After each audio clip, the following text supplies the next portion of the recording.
Hey, what's going on? Ryan here with Intersection Records. I want to talk a little bit more about John Mayer's comments about the 60th anniversary concerts in San Francisco, and what he says about Trey and Anastasio.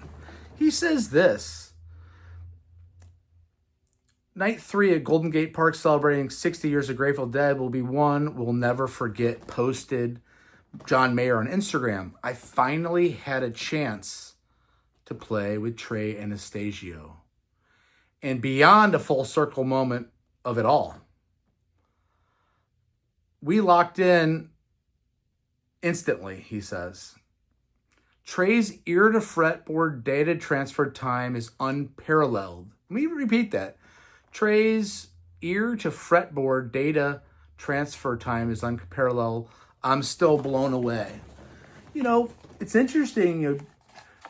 John has collaborated with lots of folks over the years, and we'll get into that. We're going to talk a little bit about who he's collaborated with, but he's never with Trey. John is playing the parts of what Jerry Garcia would do in the Dead, obviously with Dead and Company. And of course, Fish is probably the biggest intact jam band in the world. All original members, and Trey is the focal point guitar player in that band. So we have a meeting of the minds finally. And I think maybe they did some sort of collaboration in 21, a little bit of jamming, but he's saying finally had a chance to play with Trey. And when you watch that video of Scarlet Fire, they're locked in. They're boxed in like two warriors with Trey here and John here, and Trey slowly moves in, Bobby's here, and finally kind of passes Bobby up, and they're locked in. And that's where John's saying that his ear to fretboard data transfer is so unparalleled. Transfer time, meaning he could pick up on nuances, and they were quickly honed in and sonically in touch with each other. And that's what great artists do. They listen. They have ears. They don't just jam uncontrollably. In fact, if you watch the Billy Strings collaboration from a couple nights before, maybe John was listening too much and not interplaying with Billy because he didn't want to step on Billy's toes and give Billy the limelight, which is what you're supposed to do when you have a guest. Let your guest shine. Don't try to outdo your guests. Let's talk about some people that he's guested with over the years. Of course, Billy Strange and Sturgill Simpson from this weekend. How about Buddy Guy? He's done some recording stuff with him. I saw John in 04 jam with Buddy Guy. I also saw him that same day jam with B.B. King and Eric Clapton and Jimmy Vaughn and Hubert Sumlin, who was in Howlin' Wolf's band. So those are some big ones. B.B. King, Buddy Guy, Eric Clapton, Hubert Sumlin, Jimmy Vaughn. How about Sheryl Crow?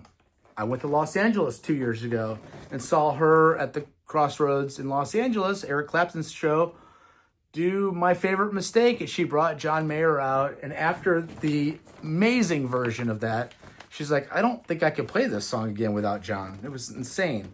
How about Donna Jean Gaccio at the Citi Field and at Bonnaroo in 2016?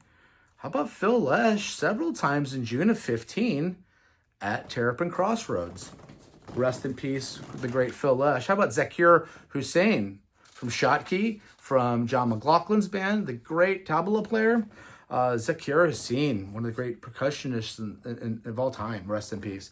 George Porter Jr. in New Orleans in February of 18 on Smokestack Lightning and Sugaree. How about Sammy Hagar, Loose Lucy, in May of 16? Branford Marsalis, the great Branford Marsalis at Lock-In in 2018. Dave Matthews at Boulder, Folsom Field in July of 23. Thundercat, they did an Instagram collab back in 2018. Check out Thundercat if you haven't heard of him.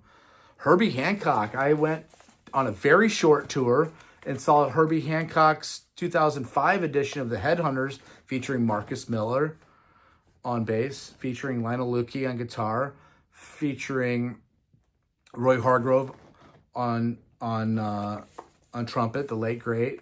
Kenny Garrett on saxophone, Herbie Hancock, and a young John Mayer. This is 20 years ago, people. You got to check out some video. There's not a lot of video. I don't think there's a live album from that Headhunters tour in 05. Jay-Z at Madison Square Garden in 09. Alicia Keys in 09. And then, of course, we got people like Leon Bridges and Ed Sheeran and Harry Styles and Frank Ocean and Travis Scott and Katy Perry and Zac Brown Band and Taylor Swift and people that maybe on my channel don't care as much. But I guess my point is this man who's finally jammed with Trey, just played with some people. Has Trey played with Eric Clapton or Buddy Guy? You know, or Herbie Hancock? I don't know. Should.